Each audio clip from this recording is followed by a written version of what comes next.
Welcome to Our Interesting Times with host Timothy Kelly, who interviews today's top alternative and revisionist thinkers.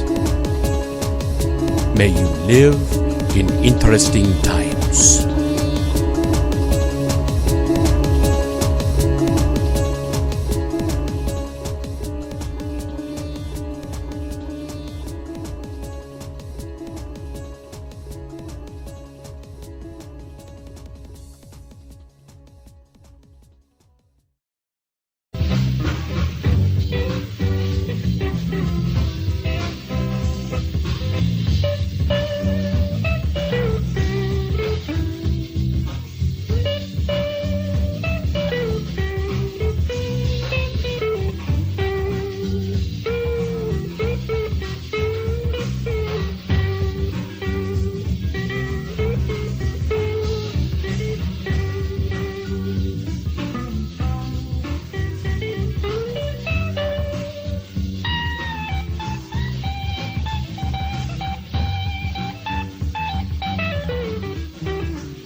Welcome to another episode of Our Interesting Times. My guest this evening is Dr. E. Michael Jones. Dr. Jones is a historian, a prolific writer, and editor of Culture Wars magazine. Among his many books are The Jewish Revolutionary Spirit and Its Impact on World History, The Slaughter of Cities, and the most recent Barren Metal, A History of Capitalism as a Conflict Between Labor and Usury. His books and a subscription to Culture Wars can be purchased at culturewars.com. Dr. Jones, how are you doing this evening? Great. Thanks for coming back on the show. You're welcome. It's my pleasure. And, of course, last time we talked was late November, and we were discussing how the mainstream media was going to prevent Trump from winning. It turns out they weren't successful in that endeavor. His upset victory occurred back in early November, and left everyone apparently surprised. I think my own position was by late October, I was beginning to think that Trump was going to win because something had turned. What was your take on the election results and what it means? What is your take? It was a repudiation of the oligarchs, a repudiation of political correctness, a repudiation of the state of the American empire, a repudiation of foreign adventurism and foreign politics, all of these things. That's what it was. That's what the historical situation was. There is an anti-globalist zeitgeist that is now sweeping the world.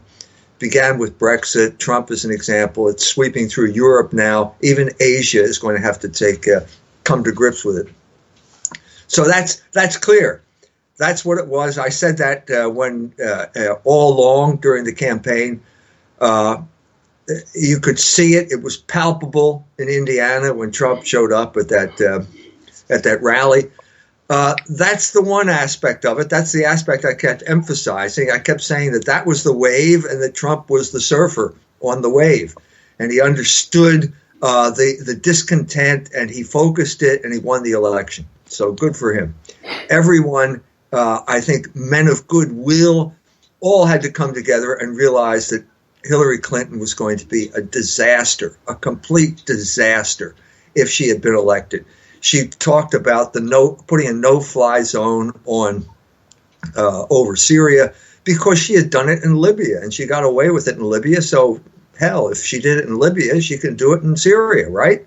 Well, wrong, because we weren't eyeball to eyeball with the Russians in Libya, and that's what we were in Syria. And that went, and every report that came out of Russia after the election confirmed what I was saying, which was basically that Hillary's election would have been tantamount to World War III. So we dodged that bullet. That's great. But now we're in a new era, and this era is now going to focus on the part that I didn't focus on before, namely Trump and his personality. Now Trump, his personality is going to be important.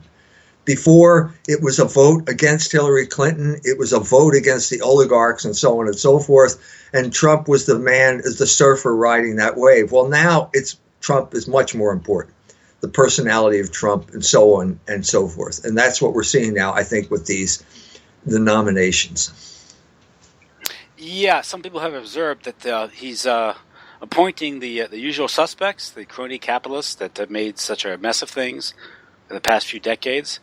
We have this character. A few of the names are one thing, they're all billionaires, right? Yes, we have the wealthiest cabinet in human history right now. I think someone says like $35 billion. I think is the rising. I'm sure. Yeah. So we need to deal with this, piece by piece. Okay, like he's nominating Goldman Sachs guys. Okay, let's say, just because you worked for Goldman Sachs 14 years ago, maybe you're a repentant sinner. Okay, there's more rejoicing in heaven when one sinner repents than when 99 are saved. Okay, so maybe it's perfectly clear to me that there can be people in the CIA, for example, who are very unhappy with the way things were going, with the way our foreign policy had been basically taken over by Israel, and so on and so forth, and that simply because of the fact that you were in the CIA should not disqualify you from taking a position. But I think the same thing should apply to, I suppose, to Goldman Sachs. But on the other hand, we have lots of bad experience with appointing Goldman Sachs guys as head of the Treasury. Two examples would be Hank Paulson and Tim Geithner.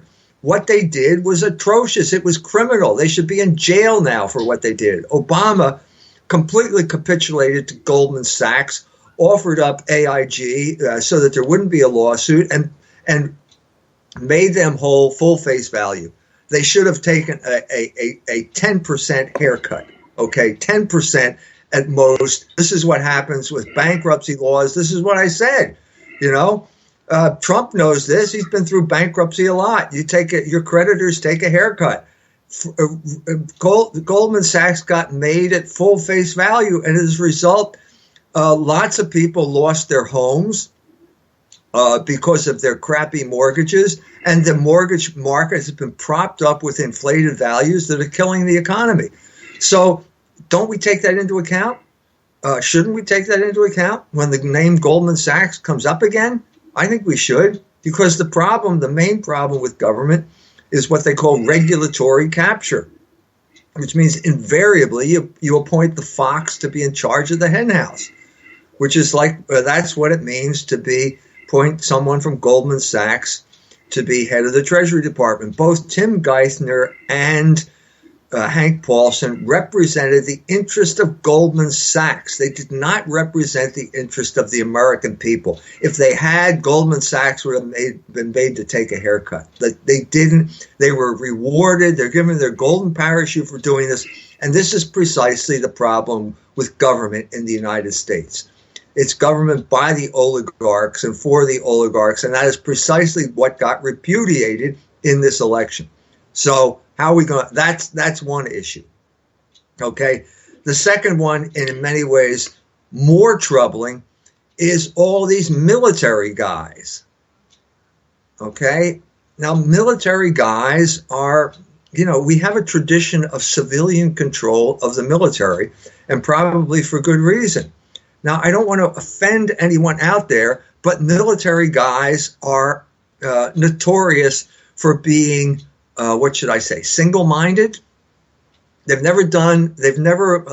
put it this way, they haven't earned, they haven't worked for a living for their entire lives.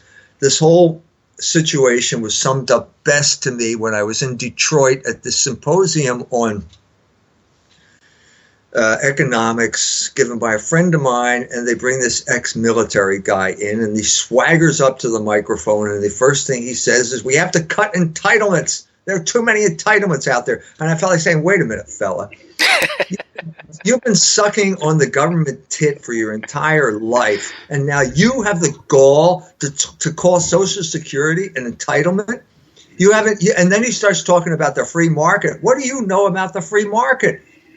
If there's ever socialism incarnate, it's the military. Okay? Yeah, the Iron Triangle in Pentagon, yeah. There is no market here. There's no market. It's basically government pricing, for, $500 screwdrivers. That's what we're talking about here. A totally corrupt operation. And so we have a tradition of separate civilian control of the military, which has been completely eroded over time. And now here comes Trump, and he's nominating people like Mad Dog Mathis. Well, Philip Giraldi, a CIA guy, so there are some decent people in the CIA, wrote an article on this and said basically, look, these are all Iranophobes. Why are you appointing people like this? Why so many generals? And I think what we're seeing here now is a kind of profile that's emerging here of Trump as the character in an Ayn Rand novel.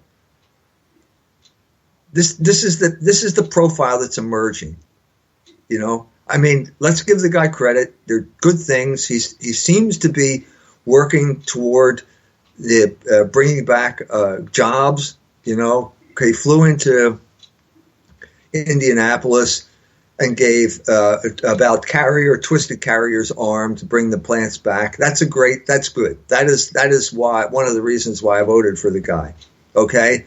But at the same time, it's like in baseball, or sports, which Donald Trump is going to show up.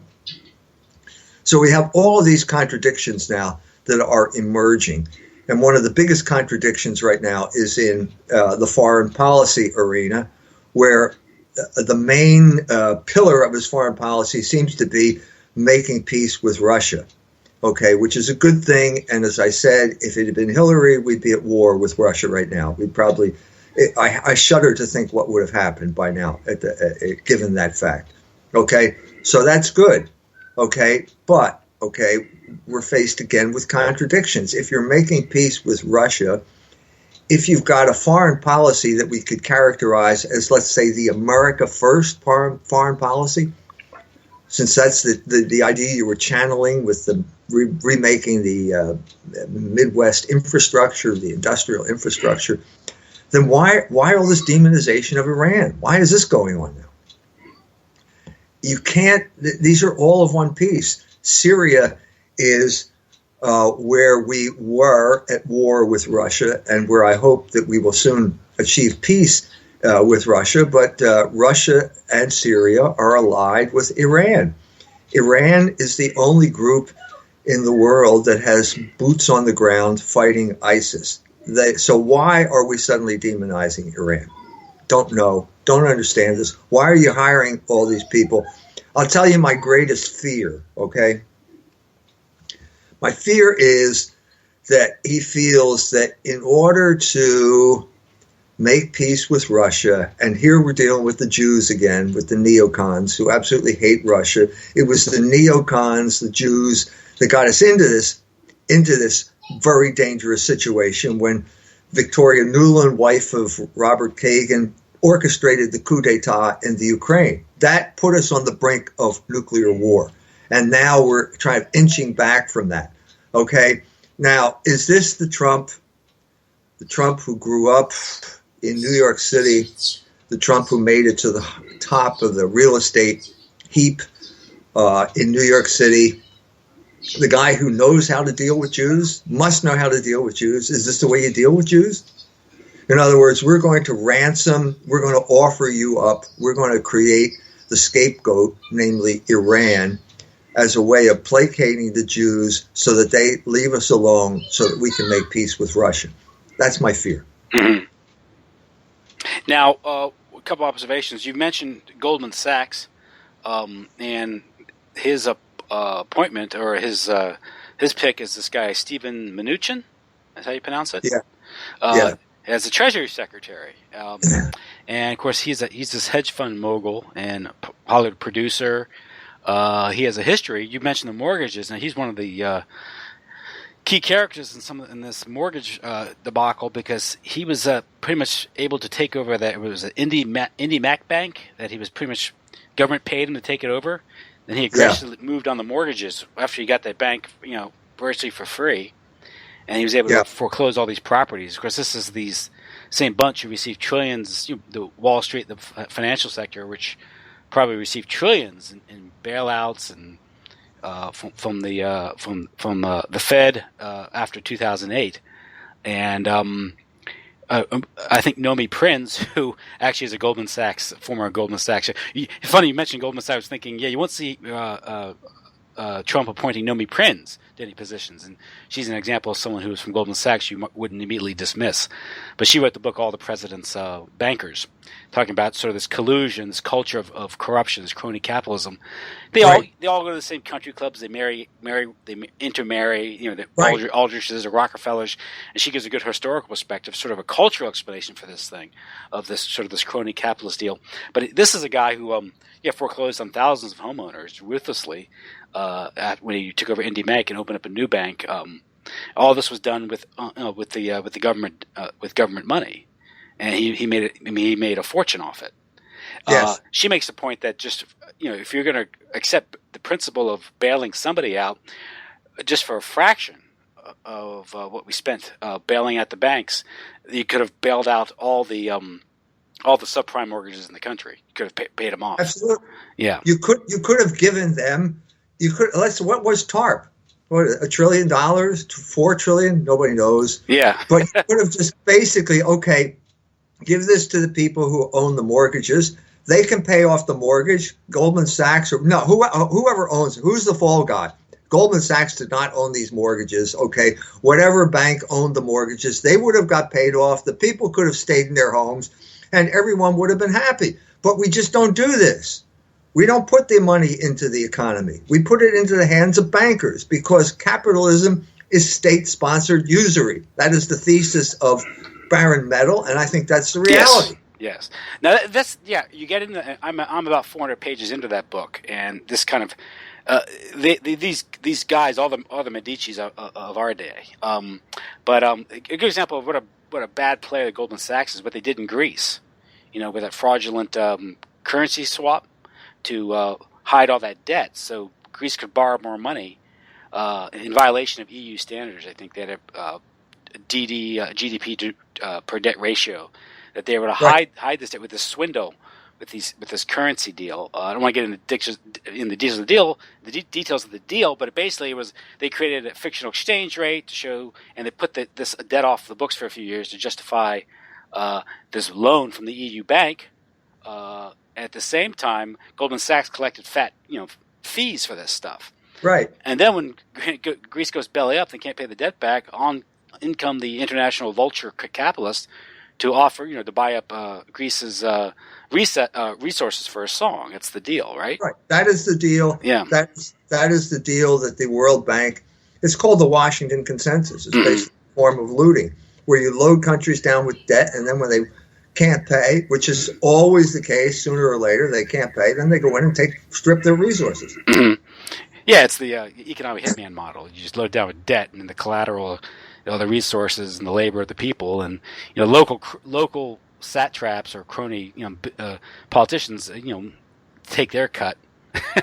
Nothing gets done. So wait a minute, we voted against this. Mm-hmm. Didn't we? Wasn't this a repudiation of this? And now we got the same people coming in.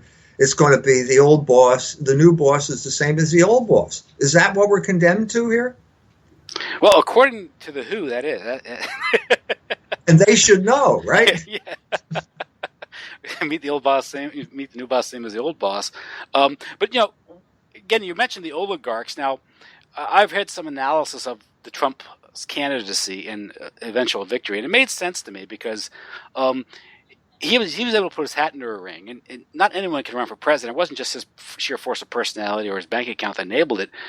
Someone within the elite was supporting his campaign. Now, originally, I thought he was put up there to assure Hillary's victory, but I think perhaps in the course of the campaign, this explains some of the WikiLeaks and these things, what it exposed about the Clinton Foundation, Clinton herself, and the corruption. That maybe they determined that she was simply too corrupt, maybe too ill. Too corrupt.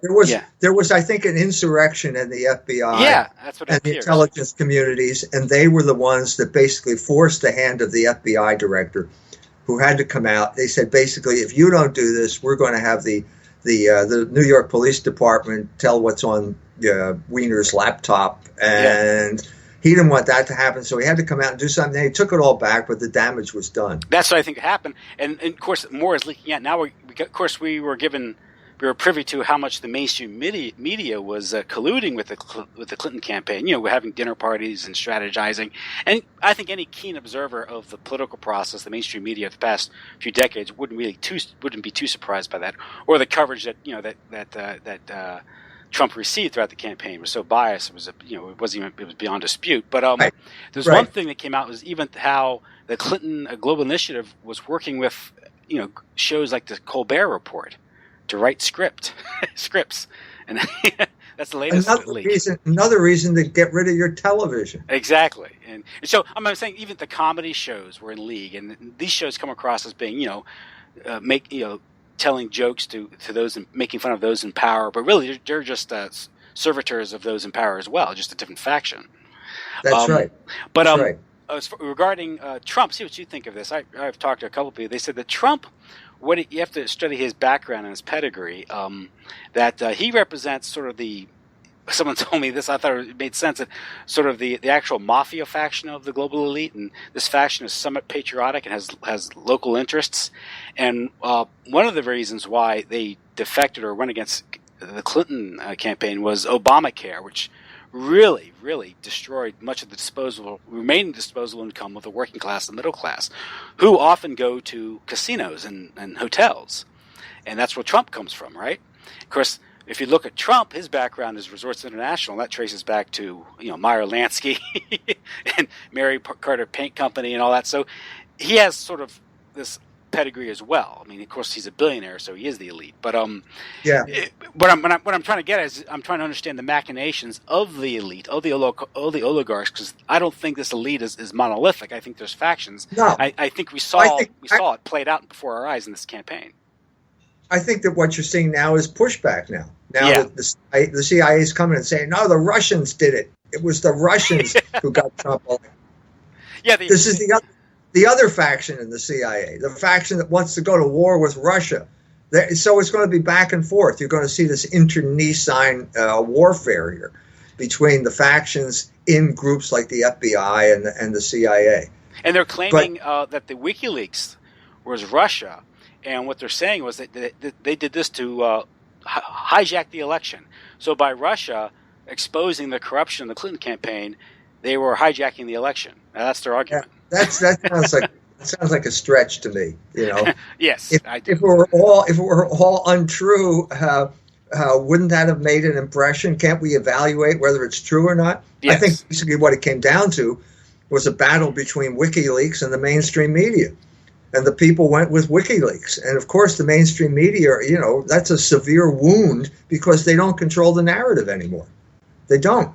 Well, that's when we get into this fake news meme that's apparently catching on, where they're pretty much painting a very broad brush across what they call the alternative media as fake news. Of course, I think you're well versed in the history of real news, how fake it's been over the past century. Yeah.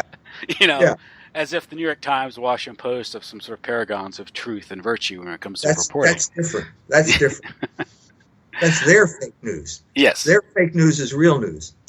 That was like what happened with the Hillary health issue. It was all lunatic fringe stuff until she collapsed trying to get into her van, and then suddenly it was okay to talk about it. This has happened over and over and over again. I think to get back to what I was trying to say about Trump, the focus is on Trump, and the question is, what is he? What are you? I'm not sure I buy this kind of the theory that you mentioned. I think of him more. I'm trying to give him the benefit of the doubt. He hasn't even taken office yet, and we're already judging him. I mean, as we should. But he reminds me of Franklin Delano Roosevelt in a sense that he's like a traitor to his class, who was confronted with the situation and did have to do some things. Okay, but those things were never really taken far enough. And he ended up basically saving the system. Maybe that's what Trump's going to do. Well, we have to wait and see, I guess. We have no choice. But these appointments, I get, if personnel is indeed policy, they are troubling, but I'm not surprised by it. I can't say I'm disappointed. No. Well, that's my optimistic moment. Yeah. My pessimistic moment is that Trump is John Galt, and he's basically assembling the cast from an Ayn Rand novel here. All of these people, like Mathis, he's like Dirty Harry. These are people that, I know what's wrong with this country. Just let me at them. It's that's what it's starting to sound like to me. Like Nietzscheans. I mean, let's face it. The problem we have here is that the only people who are qualified, according to the standard criteria, are the people who are part of the problem. That's right. Yeah, you have to be inside D.C. You have to advocate interventionism.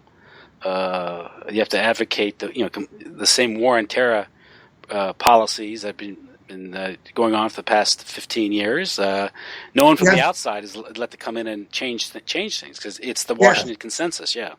So it's called regulatory capture, and this is the biggest problem in government right now. Now, so what he did with the EPA, that looks like the opposite of regulatory capture.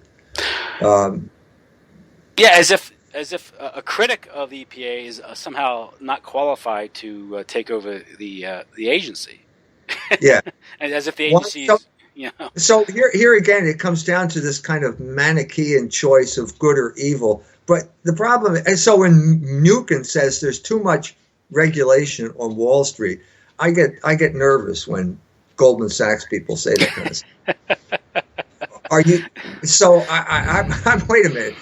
Aren't we talking about the catastrophe that happened when we repealed Glass-Steagall? Isn't that what we're really talking about? But then again, you might make the case that, well, look, maybe Dodd-Frank was not the right answer to this thing. This is the problem you have here. Yeah, you're always swinging from one extreme to another. You got the country is a dialectic. So you're always being confronted with bad choices. Well, economically speaking, I get this from reading your book, Barren Metal. Is the problem is there are some fundamental structural problems with how the system is set up. One is, central banking, of course. The other is usury, which you make point in your book. How the oligarchs will impose low wages, either by low wages, direct low wages, or through monetary debasement. Then they make up the difference with easy money, which is debt. That's right. And it gets worse. And it gets worse and worse and worse, yeah. Yeah, that's the history of the West, basically. Mm-hmm. It's like one long failure on the part of the Catholic Church to rein in the economy and explain to people, look, economics is part of moral philosophy. You have to use moral criteria when you're approaching the economy. The worst thing that ever happened was Isaac Newton and Adam Smith, who basically come along and they say, no, it's physics. You just have to balance two forces. That's precisely what I'm talking about when I talk about the dialectic. That was the system in America. You balance these two opposing forces. Newton called them gravity and inertia. Empedocles, the guy he got it from, called love and strife.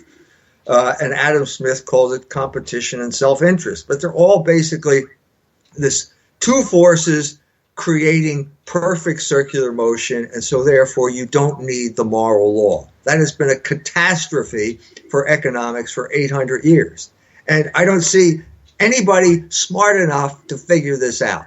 Don't see anybody on the horizon.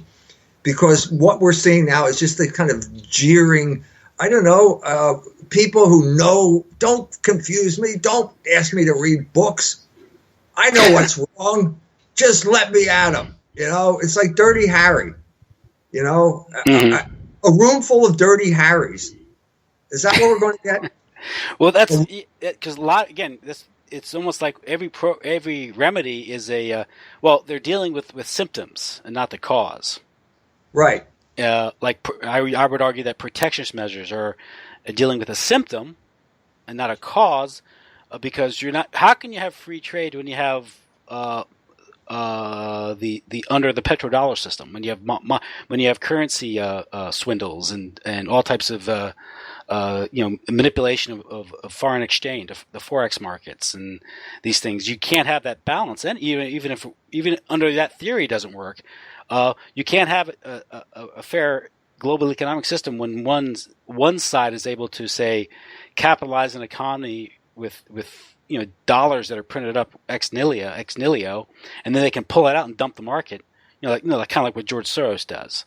Yeah. And how can you have free trade in that environment? You can't. No, free trade was always a bogus idea, because Britain always protected its manufacturers.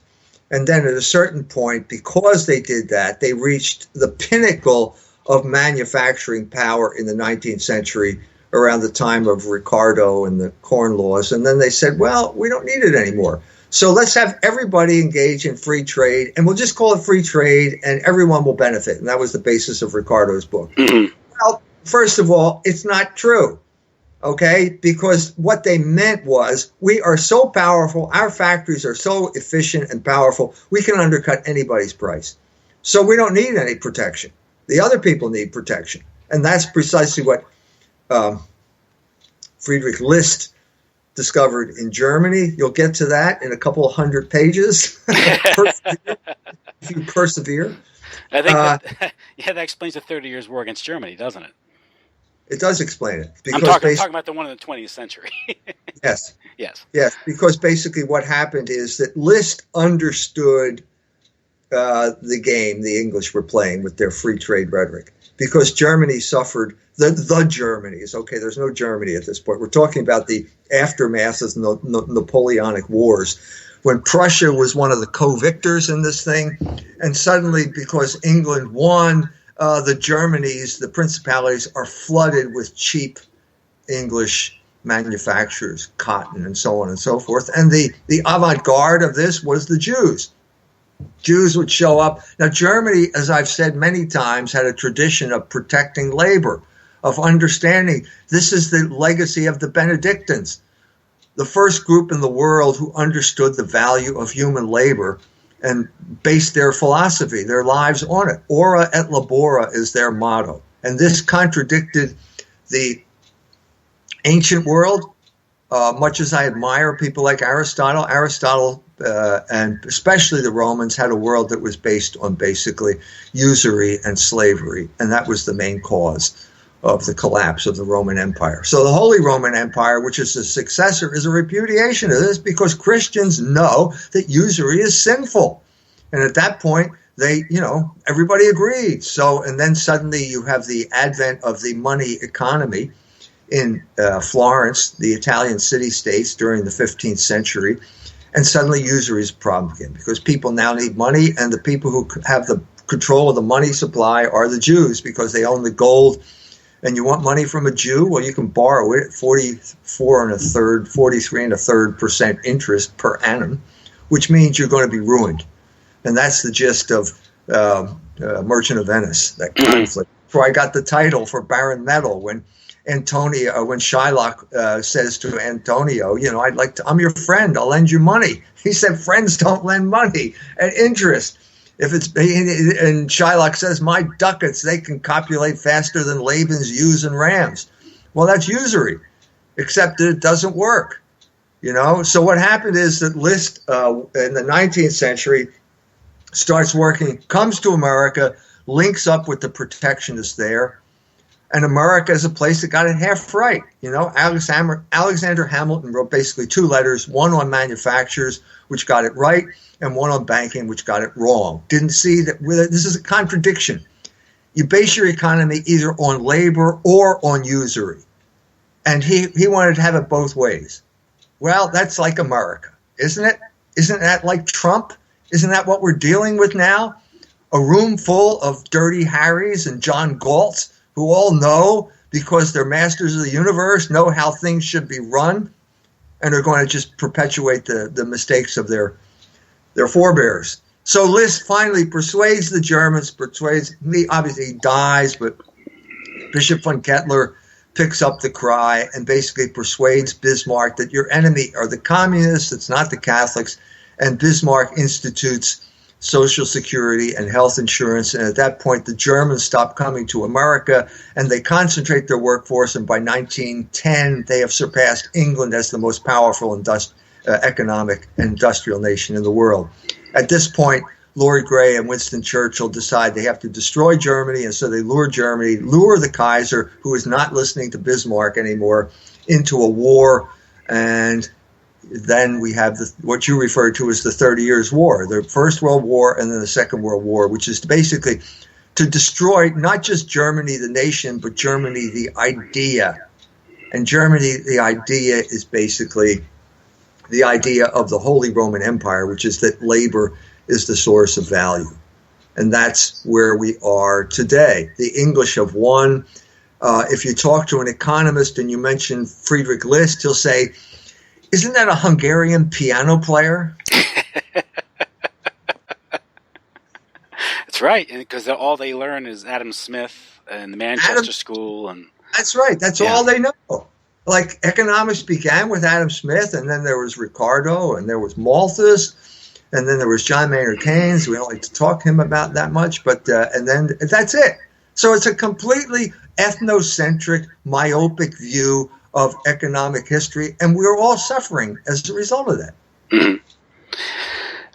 When you're trying to unravel these things, sort these things out, you have to understand is when you're dealing with these macroeconomic policies, monetary policies, international globalism, these things, you're dealing with coercion. There are subtle ways of coercion, and that you can deprive people a whole range of choices and sort of lead them or create a very narrow range of opportunities.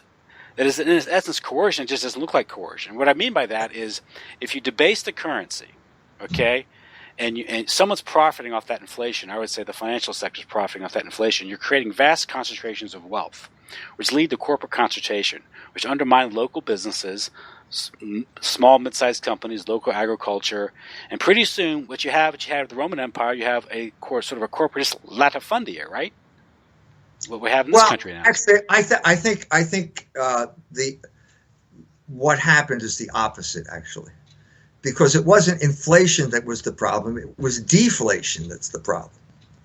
That was deflation is what created the world that we're living in today. Nobody talks about deflation. Now, guess why nobody talks about deflation?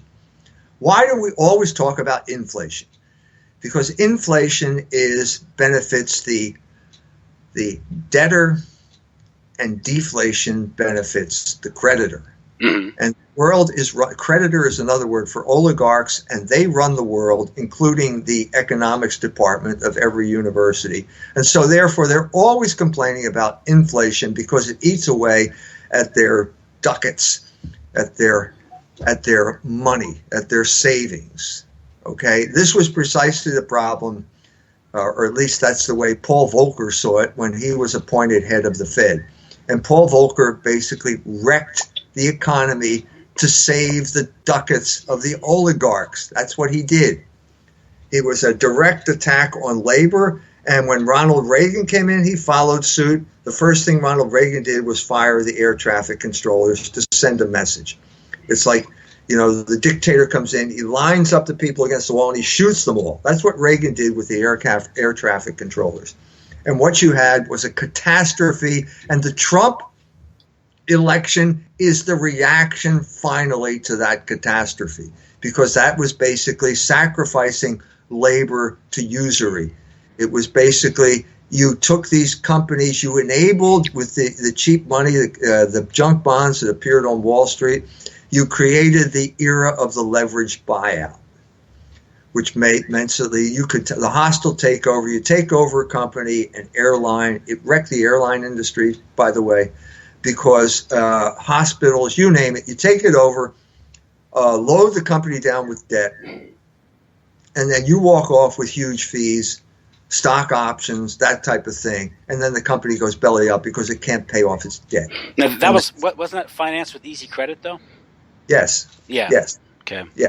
So certain people are getting great terms on loans, and then what they're doing is they're financing these leveraged buyouts, loading the company down with debt, taking the short-term bonuses and all that. At the same time, or like today, where now with the 0% interest rates for Wall Street, they're making money off the carry trade, the spread. Whether buying treasuries or loaning it out to on credit cards, whatever. The consumer isn't getting the lower interest rates. No. Their savings accounts are being destroyed. With 0.01% interest. Yeah.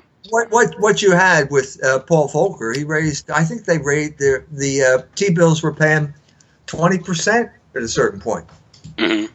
That destroys investment. Who in his right mind is going to risk his money by buying stocks where your return is dependent on the profit the company makes, when you can get 20% guaranteed by the government? Mm-hmm. No one. So it killed investment, and then because it was so easy to make money just by parking it with T-bills, you gave an incentive to people to liquidate all these companies. Mm-hmm. Buy the company, take the cash out, put it in T-bills. What company can guarantee you a 20% return on your investment? No company. That's not the real world.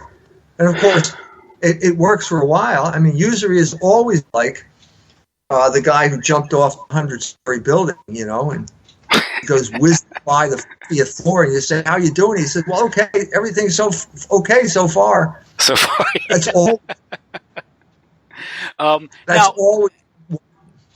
Yeah, I one thing when I read your article, I think it was it Twilight of the Oligarchs, or the one you wrote about Germany and the decision taken to deindustrialize or to move out the textile industry of Germany.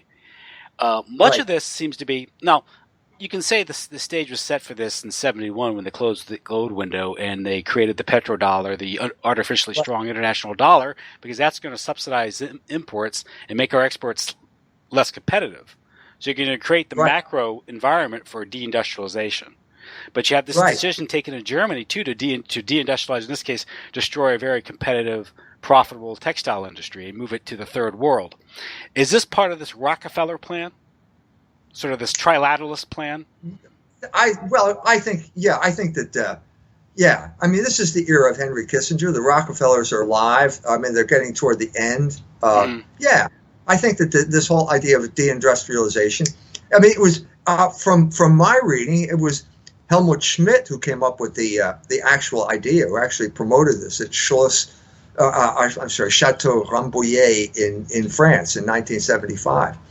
But I think that the oligarchs, I mean, we're talking about a group of people. It could be the CFR. It could be the Bilderbergers. Yeah. We're talking about these people who are going to restructure the economy in their interest, with a kind of brutal measure.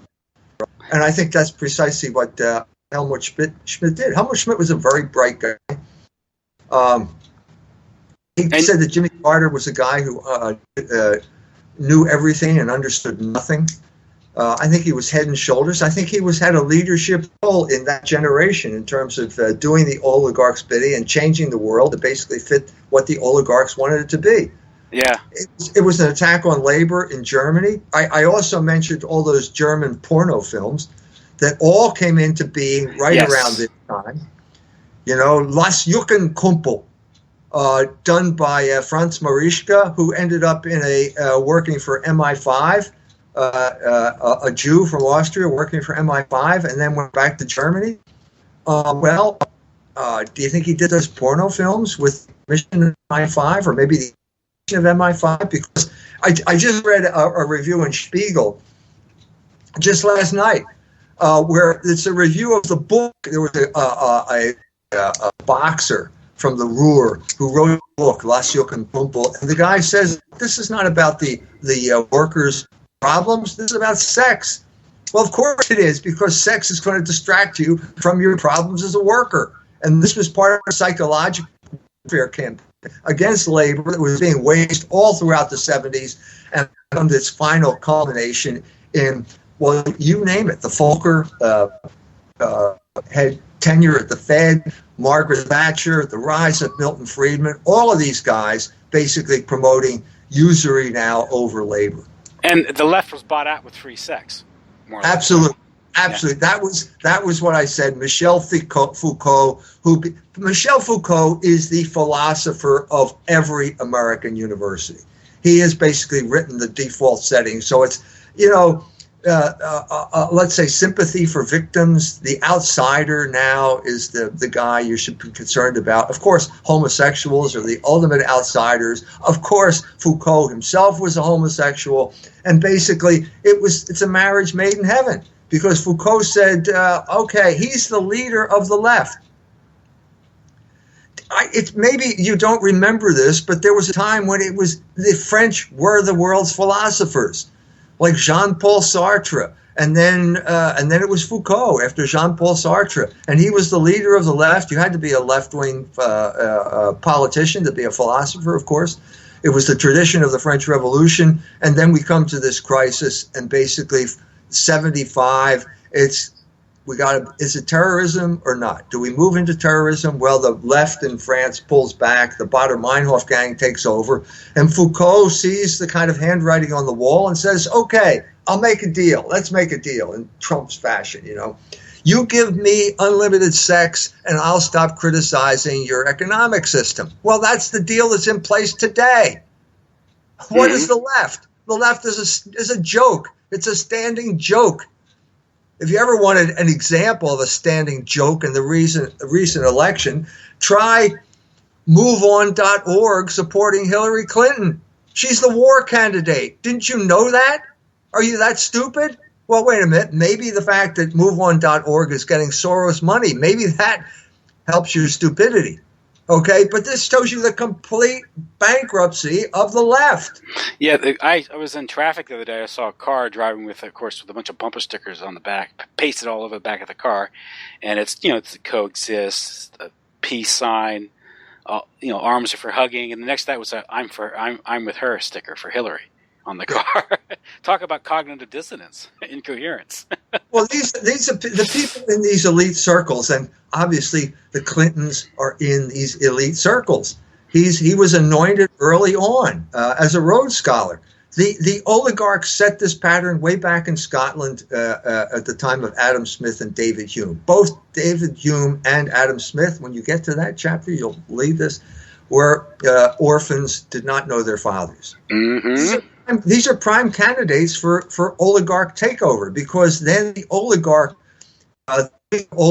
becomes your father figure, and you're an especially docile servant to this father figure, and you identify even closely, as opposed to the father who takes you aside and says, look, son, it's all bullshit. And this is the real story. They don't have people like that in their lives. They have basically just, you do what you're told. We now have another instance of this, our gay mayor in South Bend, Indiana, another Rhodes Scholar, another loyal servant of the oligarchs. And, the Rhodes Scholar system is an idea of making the more or less the victims internalize the commands of their oppressors. That's right. Yeah. That's right. So here you have Foucault, a man who has a very problematic relationship with his father. That's why he's a homosexual. That is the cause of homosexuality. And now making a deal with the new Whig oligarchs, the university system. Berkeley hires them, and then suddenly the whole Foucauldian system spreads throughout the entire United States and then throughout the entire world. And our gay mayor, his father, Joe Buttigieg, is the man who introduced Foucault to Notre Dame. So what you see is this kind of seamless connection here between the Democratic Party and the Foucauldian academe. And the deal is basically what I said, Give me the right to act on my perverse sexual desires, and I won't criticize your economic system. Yeah, and man has many masters as he has vices, as someone once said. That's right.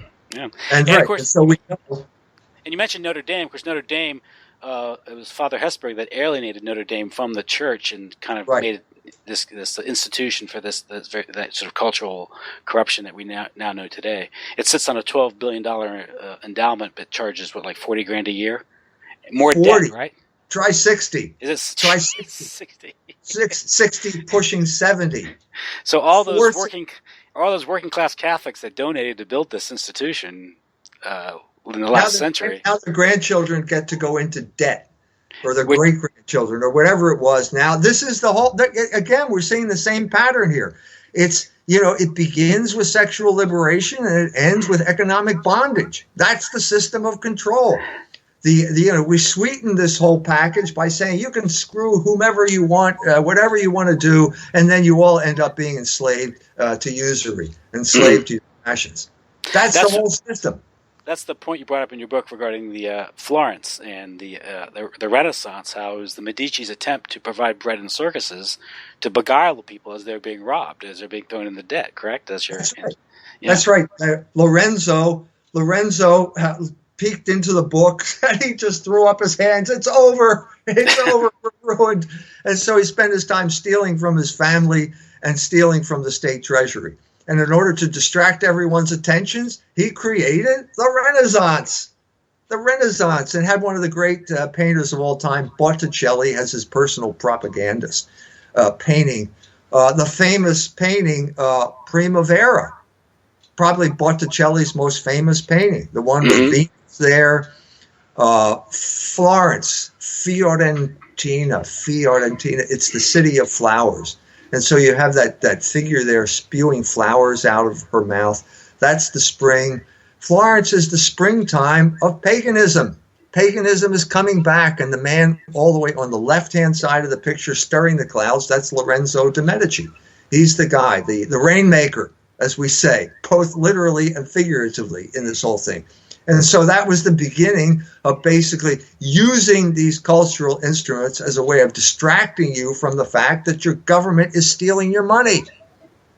And so Pete Buttigieg, our gay mayor, is featured in an article by Frank Bruni in the Wall Street Journal. I'm sorry, the New York Times. New York Times, in which he says Bruni anoints Pete Buttigieg as the man who's going to be our first gay president. Okay, so what's the message of our first gay president to South Bend, Indiana? The good-paying jobs are not coming back. So therefore, go to the gay disco. And that is, oddly enough, the same message of Berlin. Wait a minute, this is uncanny, isn't it?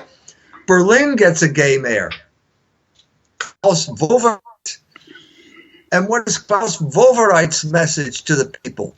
Wir sind arm, aber sexy.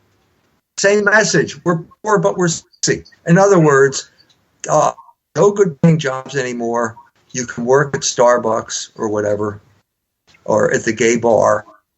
But you can go to the gay disco in the evening, and that will help you forget about your problems.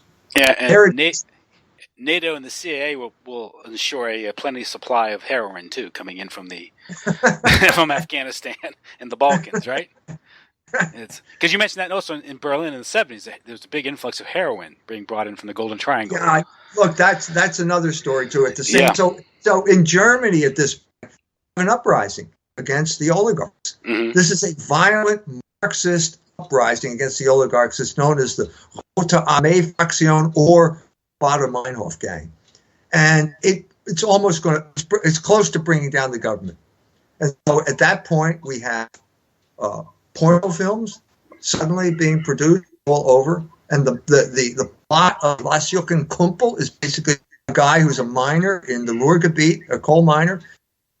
He's talking about how he's thinking of leaving and going to East Germany because they treat the worker better in this. When he walks into the the bar pub where he hangs out, and the bartender takes the whorehouse, and suddenly the whole idea of testing your agents evaporates, and all you're obsessed with is sex. The next step in that progression, I think, was heroin, because heroin, Berlin at the end, toward the end of the 70s, we're pushing. The 70s was pornography. By the end of the 70s, Berlin, which is always the laboratory for the rest of Germany, suddenly flooded with heroin. Where did this come from? Well, I think it came from Afghanistan, because by this point, we know the CIA was involved in the Golden Triangle. They lost Vietnam, which means they lost their supply. They needed a new supply, and Afghanistan was their new supply of heroin.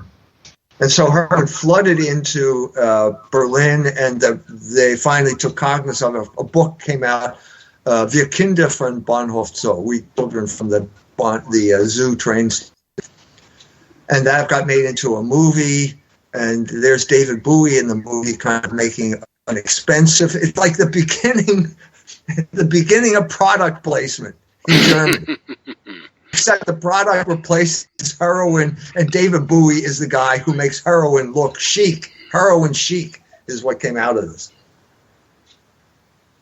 And we can ask ourselves a similar question regarding the United States and how these drugs are flowing into the United States, whether it's the crack cocaine of the 80s in L.A., which seemed to be part of an intelligence operation in Central America, which Gary Webb reported on. The Vietnam War, that was a big part of that, was, kicking the French out and taking over the heroin trade there, and that's when they decided to shut down the French connection, to open up to kick the French out and open up the supply routes coming through, Indochina into Mexico. And that's what caused places like Atlantic City and Las Vegas to prosper, right? So, well, oddly enough, our gay mayor, he got selected about 3 months into his term. He leaves and goes to Afghanistan. He spends 9 months in Afghanistan. So he comes back, and I said, what were you doing? Well, the official explanation, he's dealing with terrorism, money laundering, and drugs. So, wait a minute. I said, so I confronted him after a talk I gave him. And I said, look, it's when the Taliban took over, heroin stopped. There was no more heroin. Then the Americans come and kick out the Taliban, and suddenly heroin's being produced again. It seems to me there's a causal connection. Well, he just dismisses this as some type of conspiracy nut. But now places like Gary and now LaPorte are just flooded with heroin. Heroin's cheaper than OxyContin now. Mm-hmm. Here. People are dying all over the place from overdoses. So we're talking about, there's only one place it comes from, and that place is controlled by the United States military. What conclusion are we supposed to come to here? The conclusion is that whatever it is, we didn't like it, and we voted these people out. And the question is, are the rats going to crawl back on to the ship that was supposed to sink? That's the big question, as far as I can tell right now, with the Trump administration. Mm-hmm. No, obviously, the Jewish lobby, AIPAC, that crowd, they're not going to go away into the night. They took over the Congress again. Yeah, they passed Iranian sanctions again. That's pure AIPAC in this lame duck session, and then they passed this thing called the Anti-Semitism Awareness Act. This is total control by the Jews, the Israel lobby, mm-hmm. and nobody's allowed to talk about it. So, this is another instance where the more things change, the more they remain the same. Until we're able to identify the people who are actually doing it, it's going to be business as usual, and the oligarchs will just come back under another name. Now, I've listened to some of these analysis I've heard regarding Trump and his campaign, his victory. It signals a conflict among the oligarchs, among the ruling elite, and on what course they should take. And some people interpret Trump's victory as a decision among one faction oligarchs that America had gone too far. There is a time for some retrenchment and perhaps some reinvestment in the United States, sort of a return to equity capitalism as opposed to financial capitalism. Right. And that's one positive interpretation that I can get from the election. Hopefully that there could be a time that maybe they decide to reinvest in the United States. We need to regroup, and we've gone too far. We were poking the Russian bear too much. Right. And so that's one, I guess, positive interpretation of the election you can get, from Trump's victory. I like to think that's the case. So do I. It's called giving him the benefit of the doubt, and I think it's something we have to do at this point. Yeah. So again, for the longest time we've looked at these issues as left and right, and I think what your work points out is both left and right have pretty much been bought out, and these are ideologies that are manipulated by the oligarchs. They don't really mean much in the final analysis. They're there to manipulate you. And one thing I do appreciate your work, particularly the book I'm reading now, is again it provides a very I would say very unique and layered analysis, cultural, historical, these things. And again, when you're dealing with economic issues and geopolitics, it's very easy to fall into a category, left or right, and support one party versus another, some policies versus another. And one thing I've been made aware of over several years' research is the trap of dialectics, that we get caught in these things and we're being manipulated. Yeah. Words like liberty, economic freedom, free trade, sexual freedom, liberty. These things are Masonic tricks to trap us, I think. Right, right. I agree with you. I agree. And your work covers that. Again, your work provides a great analysis of that. And I do encourage people to read your books, however long they are. They are great reads. Thank you. But they have to be, because you cover so much detail and so much complexity in these things. Really makes you think. Because again, a lot of people either come out as for protectionism or free trade, high taxes, lower taxes. Should we cut taxes? What you handle are issues. The issues you talk about, whether it's the psychological warfare of sexual liberation and its and how it relates to the economic policies, and this stuff doesn't get covered in electoral politics. No. You really have to think about this, and that's why it's very difficult. It's not like you're not going to have someone campaigning against sexual liberation because it's psychological warfare. Right. But nevertheless, these things are just below the surface, and actually, I would say, are probably more important because they determine the electoral politics. That's right. They determine both sides of the aisle. Yeah, and I think that what we saw here in this last election was their system failing. It failed, even though it seemed it was going to go on forever. It failed. But the question is whether the new people are smart enough to not fall into the trap that these people are going to prepare for them, even though they fail. Mm-hmm. It's not as if they're going to go away. The universities are totally in the hands of the sexual liberationist Foucauldian crowd. And they churn out people every year. Their job is to basically engage in the social engineering of young people. So it's social engineering and predatory lending, which is actually are related, I think, because if you get a young kid loaded down with debt, he's not going to start a family. That's right. And then if you're not going to start a family, well, these guys think, well, let's offer homosexuality as an option. Because then we get these people totally isolated. They're just total drones, sexual robots, wage slaves, and crushed by debt. They like all that. Yeah, they're atomized narcissists. That's right. They're the best. Narcissism is itself a form of control, because the culture leads you to believe that you're powerful because you can play this video game. You know what I mean? This illusion of where you're dropping bombs and the people are blowing up, or you're doing all this impossible acrobatics while you're sitting on the couch in your parents' basement loaded down with debt and afraid to talk to a girl at Starbucks. Yeah, I've had some conversations with some younger girls about guys, how none of them know how to talk to women anymore, and they don't know how to ask them out on dates. It's a lost art. Let's get down to brass tacks. One of the most courageous things you can do is walk up and talk to a girl, right? Yeah, learn that. Let's get back to the real rite of passage in Philadelphia in the 1960s. You're at a dance and you got to go ask the girl to dance. I mean, that takes real courage. Yeah, that takes real courage. And people who even admit writing. The guy who came up with reparative therapy, he talked about it exactly those terms. This type of fundamental act of courage that you have to commit as a male by approaching a female, knowing that you might be shot down or humiliated or something like that, and how homosexuality is just a form of cowardice in this regard.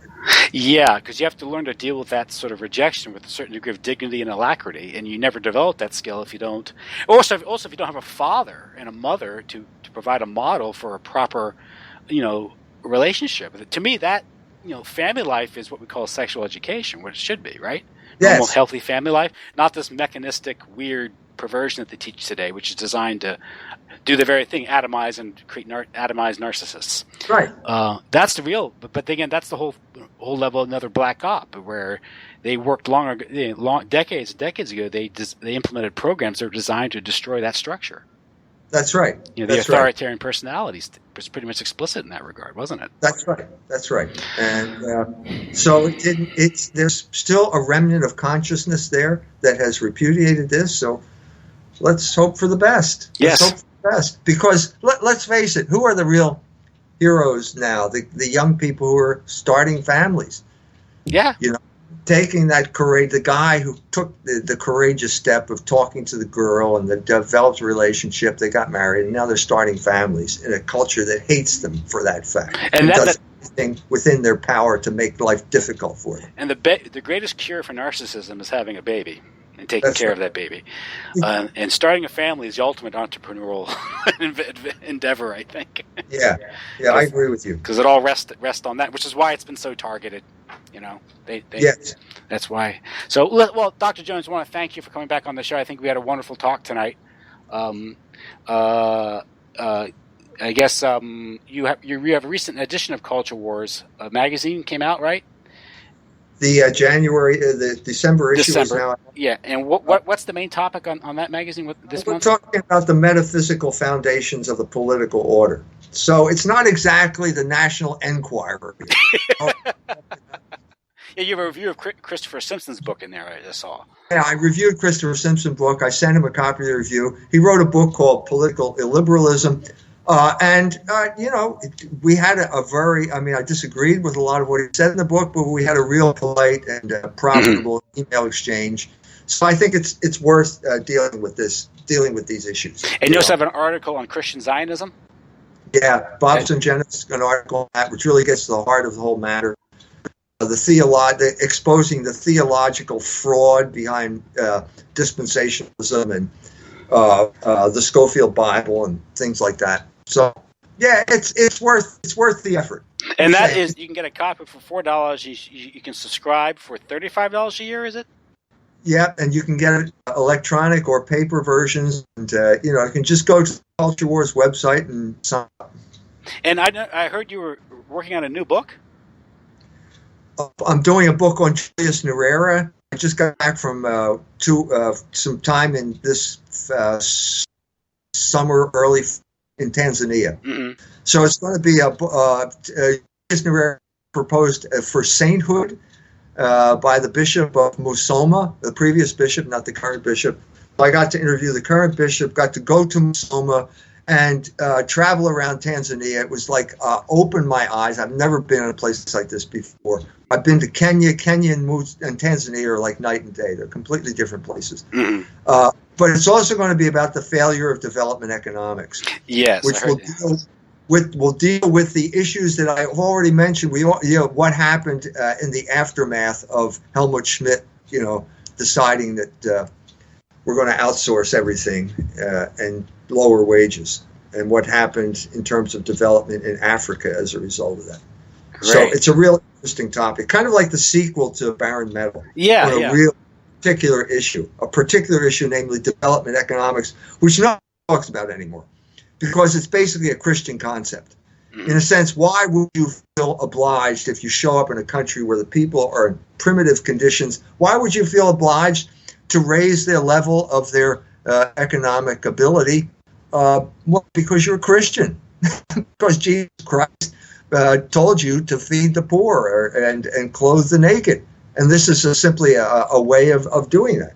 And so when the Europe lost its Christianity, missionary work underwent a crisis, and that's sort of what we're talking about here. So it deals with Marinoles, among other groups. And they were subverted by intelligence agencies as well. So these, if you're talking about the Marinoles, you're talking about them going to the other side. They were joining the guerrillas in the jungles of Guatemala. No, I'm talking about some more like the people like Jim Jones, and he apparently had intelligence connections, and the Rockefellers' efforts in China and things under the guise of missionary work and all that. You know, no, the missionaries were straight shooters, and they were not taken in by any of these things, and they were doing good work, and they killed themselves. They were subverted by their own. They became revolutionaries. This is the other side of the coin. I mean, I spent all this time talking about CIA and America and all that. This is the other side of the story. Very interesting. Yeah. Julius Nyerere was supporting Che Guevara in the Congo. He was the conduit for Chinese communist weapons going into the Congo, where the Cubans were trying to fight the Kasavubu, Chombe, Mobutu government there. Yeah. Anyway, it's a real interesting topic. I'm glad you brought it up. Yeah, he embraced, I guess you could say, lack of better term, he embraced some sort of like socialism, right? Nyerere? He was a socialist. Yeah. Absolutely, no question. He called himself a Catholic, but he apparently never read Quadragesimo Anno, which says you can't be a socialist and a Catholic. Can't do it. You know? So he's kind of like, I've been beating up on people like Bill Buckley for years now. Well, he was in many ways the opposite of Bill Buckley. You know? Interesting. Yeah. Again, it's like, well, I guess he was a reaction to people like Mobutu, I guess you could say, right? It was a sort of a dialectical reaction to the other side. Mobutu was a puppet of the CIA. Yeah. Moise Chombe was a puppet of the CIA, and they collaborated in the murder of Patrice Lumumba, who was the popularly elected president of the Congo at that point. And that set off a huge series of wars and instability throughout the entire country. May I ask how long the book's going to be? You don't know until it's written, but it's not going to be longer than Barren Metal. Okay. So that's, you should get into development economics, missionary work, the history of the missionaries in these areas, and where it went wrong. Is that basically what the book's about? Yeah, what happened, the collapse of development economics during this period of time. Great. Okay, that sounds really interesting. I'll look forward to that. Okay, great. Well, that's Dr. E. Michael Jones. It's culturewars.com. And I want to thank you and wish you a good night, Merry Christmas, and Happy New Year. Thanks. Same to you. Same to you. Great. Good night then. Thanks. Bye-bye.